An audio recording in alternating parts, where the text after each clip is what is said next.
Iran के युद्ध की वजह से खाने पीने की चीजें भी महंगे होने वाली है। आप सोच रहे हैं आपके घर में एक एक जो सामान आएगा वो लगभग डबल ट्रिपल भी हो सकता है। पेट्रोल जो आप भरवाने जाते हैं उसकी कीमतें आसमान छू सकती हैं ईरान युद्ध की वजह से। और बताया ये जा रहा है कि ये बहुत लंबा चलने वाला है। और इसका विश्लेषण करने के लिए हमारे साथ एक्सरो ऑफिसर एनके सूद सर जुड़े। सूद सर नमस्कार, आपका बहुत बहुत स्वागत है। नमस्कार, बहुत बहुत शुक्रिया आपका।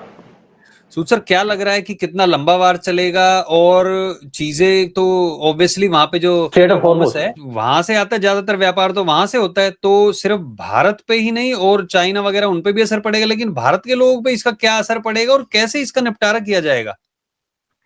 देखिए, स्टेट ऑफ हॉर्मुज को ईरान ने बंद कर दिया और इससे 80% एशिया का ऑयल आता है, 20% वर्ल्ड का ऑयल यहां से ट्रेवल करता है। और एशिया के अंदर जो कंट्री को ऑयल आता है मेनली है चाइना, इंडिया, जापान और साउथ कोरिया। देखिए, सबसे ज्यादा इम्पैक्ट पड़ेगा चाइना को, क्योंकि चाइना का पहले भी वेनेजुएला से ऑयल बंद हो चुका है, चाइना का ईरान से ऑयल बंद हो चुका है। लेकिन इंडिया भी इसमें अफेक्ट होगा। कितना अफेक्ट होगा उसकी बात हम चर्चा करेंगे इसके ऊपर, क्योंकि इंडिया ने पिछले कुछ साल के अंदर अपने ऑयल की सप्लाईज को बाइफरकेट किया था। जनवरी के अंदर इंडिया रशिया से ऑयल ले रहा था, प्रॉपर तरीके से ले रहा था। फरवरी के अंदर उसको रिड्यूस कर दिया, लेकिन फिर अब इंडिया ने वहां पे ऑयल बढ़ाना शुरू कर दिया था। मार्च से पहले डिसाइड कर लिया था। तो इस टाइम पे जो रशिया का ऑयल है वो इंडिया के अंदर सप्लाई किया जाएगा। चाइना के अंदर पाइपलाइन बनी हुई है, वहां पे ऑयल जाएगा। लेकिन ये ऑयल इंडिया को अब चीप रेट पे नहीं मिलेगा, क्योंकि रशिया का ऑयल इस टाइम पे वर्ल्ड में बिकेगा। और जो यूएस की ट्रम्प की पॉलिसी थी कि रशिया का ऑयल मत लो, वो फेल हो गई। लेकिन साथ में इसका इंपैक्ट पड़ेगा यूरोपियन कंट्रीज के ऊपर भी, थोड़ा कम पड़ेगा। और रशिया का जो ऑयल इंडिया के अंदर आता है वो स्ट्रेट ऑफ हॉर्मुज से पास होकर नहीं आता, पनामा कनाल से नहीं आता, वो आता ब्लैक सी से या किसी और रास्ते से भी। तो इंडिया इसको डील करने का, साथ में इंडिया के पास जो रिजर्व्स है वो है 87 डेज के। तो इंडिया इसको डील भी कर सकता है, झेल भी कर सकता है। लेकिन बात यह है कि ये वॉर कब तक चलेगा? जब ऑयल महंगा होगा तो खाने पीने की चीजें महंगी होगी। गल्फ में भी इनका इंपैक्ट पड़ेगा कि गल्फ के अंदर जब वहां से ऑयल आता है तो हमारे कंट्री से वहां पे खाने पीने की चीजें जाती है। लेकिन अब यहाँ पे बहुत ज्यादा दिक्कत आने वाली है पूरे वर्ल्ड को। ऑयल के ऊपर सारा वर्ल्ड डिपेंडेंट था, और जो कंट्री की इकोनॉमी सिर्फ ऑयल पे डिपेंडेंट थी वो तो बहुत ज्यादा बर्बाद होंगी, जैसे गल्फ की कंट्रीज है। साथ यहाँ पे कुछ और भी बात आती है कि ईरान का क्या होगा। ईरान में पहले अयतुल्ला खुमैनी को मार दिया गया, खमनेई को मार दिया गया। फिर जब अयतुल्ला अराफी को वहां बनाया गया टेम्परेरीली, तो उनको भी ईरान के अंदर मार दिया गया एयर स्ट्राइक में इजराइल के द्वारा। और इजराइल के लिए बड़ा एक एक्शन बन चुका है, एक उनके लिए एजेंडा बन चुका है कि ईरान के अंदर रिजीम चेंज। क्या ये रिजीम चेंज करनी बड़ी आसान बात होगी, डिफिकल्ट बात होगी? कैसे इस रिजीम को चेंज किया जाएगा, इस पे भी कुछ लोग बात कर रहे हैं, कुछ लोग प्लान भी बना रहे हैं। इजराइल ने प्लान बनाई थी। आपको याद होगा कि पीएम मोदी इजराइल के अंदर गए थे इस वार के स्टार्ट होने से पहले, और वहां पे बहुत सी बातें हुई थी। ईरान की बात भी हुई थी, गल्फ वार की बात भी हुई थी, और जो पाकिस्तान के अंदर टेररिस्ट है, या आपके टर्की के जो टेररिस्ट है, या सऊदी जो टेररिस्टों को सपोर्ट करता है, उनकी बात भी हुई थी। और इसीलिए देखा कि पीएम मोदी ने ईरान के खमनेई के मारने के बाद उनको गम नहीं दिखाया।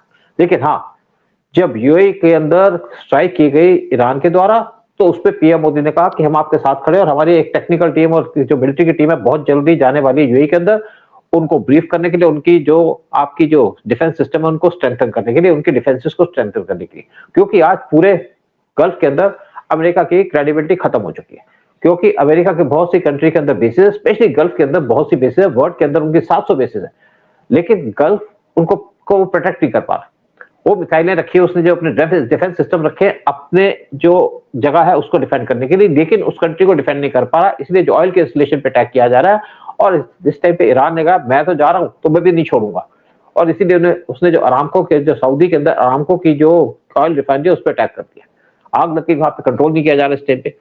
लेकिन एक बात और आती है कि क्या ईरान के अंदर ये जो रिजीम है, खमनेई रिजीम है, या आईआरजीसी की रिजीम है, इसको हटा पाएंगे?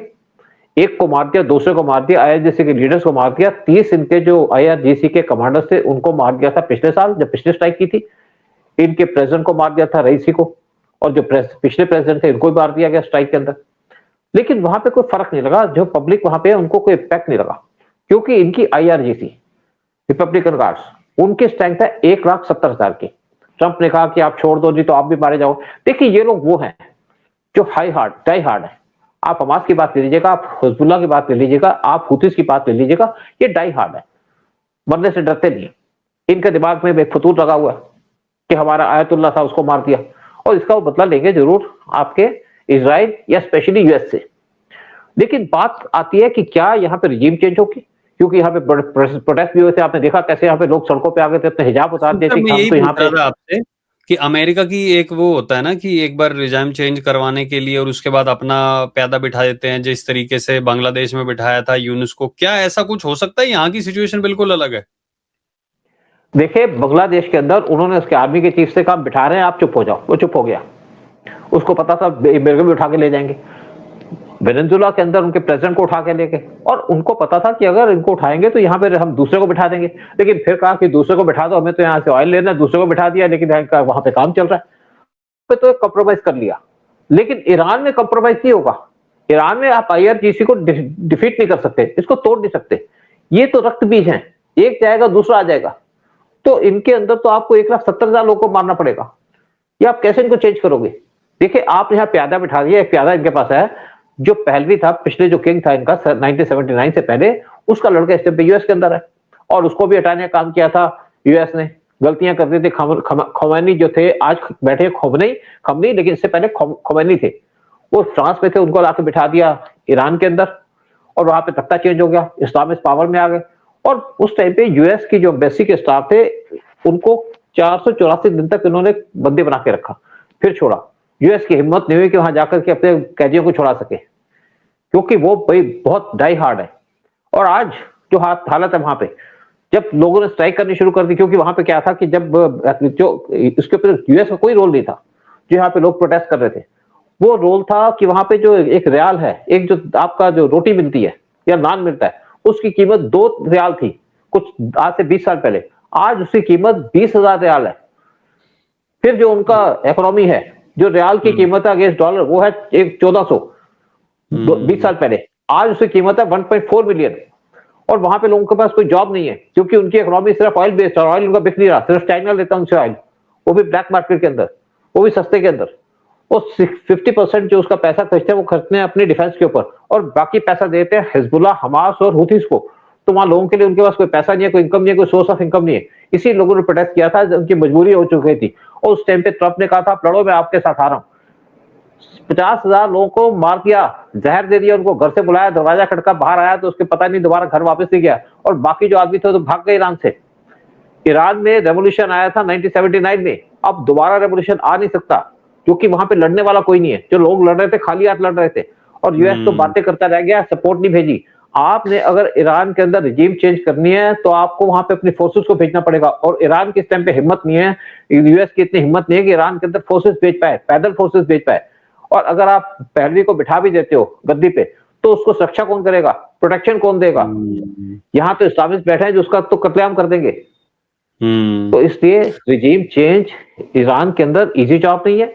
यूएस किस तरीके से प्लान करेगा, इजराइल किस तरीके से प्लान करेगा, मैं नहीं जानता, लेकिन मैं ईरान के अंदर रहा हूं, मैं कह सकता हूं ये जो कट्टरवादी हैं, आप इनको हिला नहीं सकते, आराम से इनको हटा नहीं सकते। ये एक मारोगा तो दूसरा आ जाएगा, दूसरे को मारोगे तीसरा आ जाएगा। आपने कितने लोगों को मार दिया, फिर आ गए यहाँ पे, क्या खत्म हो गया? नहीं, तो बड़ा मुश्किल काम है। लेकिन एक और बात बता दूं, हाँ बोलिए। एक और बात बता दूं कि इस टाइम पे जितनी भी गल्फ कंट्रीज हैं, उनका तो वार स्टार्ट हो गया ईरान के साथ, क्योंकि उसने अमेरिका को सपोर्ट किया और उनपे ईरान ने अटैक किया। अब इनको जो सबसे ज्यादा डर था वो था हमास से, हुती से और हिजबुल्लाह से, जो ईरान के कंट्रोल में थे। अब ये हो चुके हैं बेलगाम। अगर ईरान की गवर्नमेंट को हटाया नहीं गया या इनकी गवर्नमेंट को यहाँ पे रखा गया और ये अगर रहे, तो उस टाइम पे आपके हिजबुल्लाह भी खड़ा हो जाएगा, हमास भी खड़ा होगा, और साथ में जो आपका हुती है वो भी खड़े हो जाएंगे, और वो टारगेट करेंगे सऊदी को, वो टारगेट करेंगे यूएई को, वो टारगेट करेंगे बहरीन को, वो टारगेट करेंगे कतर को। तो इसलिए ना तो पाकिस्तान बचा पाएगा, ना इनको यूएस बचा पाएगा। तो इनको अगर वहां सर्वाइव करना है तो इनको ईरान के अंदर रिजीम चेंज करनी पड़ेगी, कंपल्शन हो चुकी है। जैसे आप कहो कि सांप के मुंह में छुछुंदर आ चुका है, उसको समझ नहीं आता कि मैं इसको अंदर ले जाऊं या बाहर निकालूं, वो हालात गल्फ कंट्री का। तो आपका कहना है ये तो बहुत मुश्किल है रिजीम चेंज करना, तो क्या लगता है कितना लंबा ये चल सकता है फिर ये युद्ध? देखिए युद्ध तो इनके पास जब तक मिसाइलें चलेगा, आज चुप हो जाएंगे, हफ्ते के बाद फिर स्टार्ट हो जाएंगे। इजराइल ने इनके मिसाइल सिस्टम को काफी हद तक डिस्ट्रॉय तो किया। जहां से मिसाइल गिरती है वहां पे इजराइल की मिसाइल आ जाती है इनको मारने के लिए, और जो ईरान इजराइल पे मिसाइल फेंकता है वो उनको बहुत सस्ते में निपटा देते हैं और बीम से, जो इंडिया को भी डिलीवर किया जाएंगे 18, जो हम इंस्टॉल कर रहे हैं अपने पंजाब और JNK के ऊपर। लेकिन मेन बात है कि क्या, अब देखिए मैं तो ये भी नहीं पॉसिबल समझ पा रहा था कि क्या इजराइल यहाँ पे एंटर कर पाएगा, क्या वहां पे मोसाद यहाँ पे काम कर पाएगी। लेकिन जिस तरीके से मोसाद ने काम किया है ईरान के अंदर, एक बड़ी हैरानगी की बात है मेरे लिए भी। लेकिन एक बात जरूर है कि अगर ईरान के अंदर इजराइल एंटर कर चुका है तो वो रजीम को तो हटाएगा, और रजीम हटाने के लिए उसको जो मेन रोल प्ले करना पड़ेगा वो इंडिया की मदद लेनी पड़ेगी, साथ में यहाँ पे मदद देनी पड़ेगी गल्फ कंट्रीज की, जिनकी मजबूरी होगी इस टाइम पे इजराइल को सपोर्ट करने की। इजराइल इनको सिक्योरिटी दे सकता है क्योंकि यूएस की सिक्योरिटी इस टाइम पे गल्फ के अंदर फेल हो चुकी है, और आज अच्छा, यूएस कोई भी भरोसा नहीं कर। एक चीज और बताई गई है ना कि जो यूएस और इजराइल वो कई सालों से इसकी तैयारी कर रहे थे इसको मारने की, इस लीडर को, जो ईरान का लीडर मारा गया है। तो भारत में तो खैर बेवकूफी भरी बातें लोग करते ही हैं, ओपोजिशन वाले कहते हैं कि मोदी की वहां पे विजिट हुई उसके बाद उसको मार दिया। लेकिन जो इनकी खुफिया विभागों ने काम किया, CIA ने और उसके साथ साथ मोसाद ने काम किया है सालों से, कुछ तो ऐसी चीजें आ रही थी कि जो इनके डॉक्टर्स थे वहां पे, जो बड़े बड़े अफसर थे, उनके टीथ ट्रांसप्लांट, जो भी चीजें इन्होंने की थी, रूट कैनाल या कुछ था, कुछ कईयों के तो चिप लगा दी, कईयों के ऑपरेशन हुए थे वहां चिप लगा दी, जिससे भी ये पता चला कि वो कहाँ पे हैं। और कई तो ये बता रहे कि ईरान, जो इजराइल के मोसाद को मारने के लिए एक टीम बनाई जा रही थी, बाद में पता चला जो टीम बनाई जा रही है उसमें खुद मोसाद के लोग थे। तो ये बात कहाँ तक सच है? देखिए मुझे नहीं पता है कहां तक सच है, लेकिन हाँ ये बात जरूर मैं कहूंगा कि मोसाद ने जिस तरीके से यहाँ काम किया, जिस तरीके से उन्होंने किया, देखिए आजकल क्या है कि आजकल इंटेलिजेंस का सिस्टम चेंज हो चुका है। आपने देखा होगा जब ऑपरेशन सिंदूर हुआ तो इंडिया ने कैसे पाकिस्तान के 9 टेरर कैंप को डिस्ट्रॉय किया, कैसे उनके 9 एयर बेसिस को डिस्ट्रॉय किया, और कैसे स्टिक हमने बॉम्बे की, उससे इंडिया की बहुत ज्यादा प्रेज हुई क्योंकि इसके अंदर आपकी इंटेलिजेंस काम करती है, इसके अंदर आपका जो AI सिस्टम है वो काम करता है, और इंडिया के अंदर रॉ तो बना हुआ है, रॉ का एयरबेस भी है इंडिया के पास, क्योंकि हमारे पास सारी डिटेल्स है पाकिस्तान के टेरर कैंप्स की, और हम उनकी बार बार मॉनिटरिंग करते रहते हैं। इंडिया का जो मेन रोल रहता है वो तय रहता है पाकिस्तान के अंदर। लेकिन इजराइल के जो इस टाइम पे सर्वाइवल की बात थी, तो इजराइल यहाँ पे काम कर रहा था, मैं भी रहा हूँ ईरान के अंदर, हम यही उस टाइम पे देखते थे क्या ईरान कश्मीर पे इन्वॉल्व तो नहीं है, हमें तो कोई इसकी इन्वॉल्वमेंट नहीं लगी।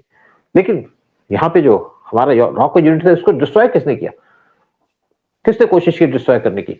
वो थे हमीद अंसारी, जो उस टाइम पे एम्बेसडर थे, जो इंडिया के वाइस प्रेसिडेंट है। 2 बार इस पे बात करेंगे अलग चैप्टर के अंदर, क्योंकि इस टाइम पे हमीद अंसारी बहुत ज्यादा परेशान है कि ईरान के ऊपर अटैक कर दिया इजराइल ने। लेकिन अब जिस तरीके से इजराइल यहाँ काम कर रहा था, देखिए जब यहाँ पे युद्ध हुआ था अजरबैजान और आर्मेनिया का, दोनों कंट्री ईरान के सब क्लोज हैं, दोनों पार्ट थे रशियन रिपब्लिक के, तो उस टाइम पे ईरान सपोर्ट कर रहा था आर्मेनिया का, क्योंकि बहुत से आर्मेनियंस इस टाइम पे ईरान के अंदर बैठे हैं और बहुत लॉयल भी है, ईरान उनको काफी हेल्प भी करता है, उनको वहां पे शराब बनाने की परमिशन भी है। तो उस टाइम पे ईरान था आर्मेनिया के साथ, इंडिया भी उसको इनडायरेक्टली सपोर्ट कर रहा था, लेकिन अब इंडिया ओपन में आ चुका है आर्मेनिया के सपोर्ट में। लेकिन उस टाइम पे टर्की सपोर्ट कर रहा था अजरबैजान को, साथ में सपोर्ट कर रहा था पाकिस्तान, और तीसरी जो कंट्री सपोर्ट कर रही थी अजरबैजान को वो थी आपकी इजराइल। और क्योंकि इजराइल उस टाइम पे बैठा था अजरबैजान के अंदर, यहां से वो अपने ऑपरेशन चल रहा था ईरान के खिलाफ, जिसके अंदर अजरबैजान उसको सपोर्ट कर रहा था। तो मोसाद ने जो मेन इस टाइम पे काम किया होगा ईरान के अंदर, वो किया थ्रू अजरबैजान, क्योंकि मोसाद के लोग वहां बैठे हैं। और मैं अप्रिशिएट करने की बात होगी यहाँ पे, इनके नेचुरल बात है कि इनके इंटेलिजेंस के लोग तो होंगे, साथ में इनके लोग होंगे, इनके काम किया वो किया इनके सैटेलाइट के थ्रू या आर्टिफिशियल इंटेलिजेंस के थ्रू। आपको याद होगा कि रईसी जो इनके प्रेसिडेंट थे पिछले, उनकी 2 साल पहले डेथ हो गई थी, जब अजरबैजान से वो वापस आ रहे थे ईरान के अंदर, उसके साथ 2 हेलीकॉप्टर थे, एक आगे एक पीछे, उनका हेलीकॉप्टर गिरा दिया गया क्योंकि वो बहुत ज्यादा ऑफेंसिव थे इजराइल के खिलाफ। तो इसके अंदर यही डाउट किया जाता था कि सैटेलाइट के थ्रू उनके जो हेलीकॉप्टर को इन्होंने जैम कर दिया और उनकी डेथ हो गई, उनका हेलीकॉप्टर क्रैश हो गया। तो यहाँ पे लोग बात तो बहुत सी करते होंगे। इससे तो एक चीज और साबित होगी ना, जो हेलीकॉप्टर में गड़बड़ी की बात की जाती है, जो हमारे सीडीएस विपिन रावत है उनका भी हेलीकॉप्टर क्रैश हुआ था, उसके ऊपर भी बात आती है। तो फिर इस तरीके से तो मतलब आपने सही कहा कि एक नई तरीके के युद्ध शुरू हो गए, एआई टेक्नोलॉजी हो गया, सैटेलाइट के थ्रू हो गया। अब सिर्फ ये नहीं है कि गोली लेके वो बंदूक लेके निकल जाओ या फिर बस किसी पे बम गिराना, तो एआई टेक्नोलॉजी होगी और ये सैटेलाइट के थ्रू ये सिस्टम जैम करना। और एयर इंडिया का जो विमान वो हुआ था उसमें भी बताया गया था कि बिल्कुल, कुछ ऐसा उसमें भी किया ये था गया कि था। उसके अंदर टर्की का हाथ माना जाता था कि उस टाइम पे क्योंकि ऑपरेशन सिंदूर हुआ था, तो उस टाइम पे टर्की के लोग यहाँ पे प्रेजेंट थे हमारे, उनको एयरपोर्ट पे काम दिया गया था। तो नेचुरली बात है, इंटेलिजेंस बड़ी डीपली काम करती है। और हमने एक और भी वीडियो बनाया था ना कि जो इसरो के अंदर इस टाइम पे 2 सैटेलाइट हमारे क्रैश हुए थर्ड स्टेज के ऊपर, उसके अंदर इंक्वायरी कर दी। क्या जरूरत थी इंक्वायरी करने की पीएम मोदी को? क्योंकि उनको खबर दी गई कि यहाँ पे कुछ पॉसिबिलिटी है कि यहाँ पे सीए का हाथ है इनको गिराने के पीछे, तभी तो अजीत डोभाल को भेजा गया और इंटरनल के बगैर एक एक्सटर्नल इंक्वायरी भी कर दी कि क्या रोल है। क्योंकि आपका जो हमारा प्लेन क्रैश हुआ था तेजस का, वो क्रैश हुआ था दुबई में, उसके अंदर भी डाउट किया जाता है कि यहाँ पे कोई फाउल प्ले तो नहीं है। आप देखिए उस टाइम पे हम प्लेन खरीद रहे थे, रफाल खरीद रहे थे, और रशिया हमको कह रहा था, अमेरिका कह रहा था F-35 खरीदो। हमने रफाल के साथ डील करनी शुरू कर दी और हमारा तेजस का प्रोग्राम चल रहा था। तेजस के प्रोग्राम को डिले करने के पीछे सारा रोल था अमेरिका का, क्योंकि उन्होंने हमको F404 इंजन देने में डिले कर दिया, क्योंकि वो नहीं चाहता इंडिया स्ट्रांग बने। तो बहुत सी बातें चल रही है आजकल, जो पूरी टेक्नोलॉजी चेंज हो चुकी है। पहले आपका बंदूकों से लड़ाई चलती थी, टैंकों से लड़ाई चलती थी, आजकल लड़ाई चल गई ड्रोन से, आजकल लड़ाई चल गई आपके सिस्टम से। देखिए जब इंडिया और पाकिस्तान का ऑपरेशन सिंदूर हुआ, तो उस टाइम पे चाइना ने अपने सैटेलाइट 14 सैटेलाइट यहाँ पे इंस्टॉल किए हुए थे, जिसपे पूरी खबर दी जा रही थी, पाकिस्तान को पूरा इनपुट दिया जा रहा था, जिससे पाकिस्तान कुछ देर सर्वाइव कर सका। और इंडिया के पास उस टाइम पे 5 या 6 सैटेलाइट थे। इंडिया ने कहा मैं इस टाइम पे 30 सैटेलाइट और बनाऊंगा अपने डिफेंसेस को स्ट्रेंथन करने के लिए। तो आज इस टाइम पे वॉर चेंज हो चुका है। आप देखोगे अगले कुछ सालों के अंदर तो शायद मून पे वार लड़ा जाएगा, ये पॉसिबिलिटी है। सही बात, एक दूसरे की आगे चल के एक दूसरे की सैटेलाइट गिराने का भी होगा। एनीवे, चलिए देखते हैं कि आगे क्या होगा। ये भी युद्ध चल रहा है, कितने दिन और चलता है, और इसमें जो लोगों की खाने पीने की जरूरतमंद जो डेली की वस्तुएं हैं वो भी महंगे होने के आसार हैं। तो लोग आई थिंक इस टाइम पे स्टॉक करना भी शुरू कर देंगे। तो आप लोग भी जो देख रहे हैं, तो थोड़ा बहुत तो आप लोग भी कर लीजिए, इतने लोग भी देख रहे हैं। बट होपफुली ये जल्दी युद्ध खत्म हो जाए और ज्यादा लोगों को परेशानी ना हो, लोग मारे ना जाए, हम यही प्रार्थना करते हैं। बहुत बहुत धन्यवाद सूद सर आने के लिए और सारी जानकारी देने के लिए। जय हिंद, जय भारत। जय हिंद, जय भारत।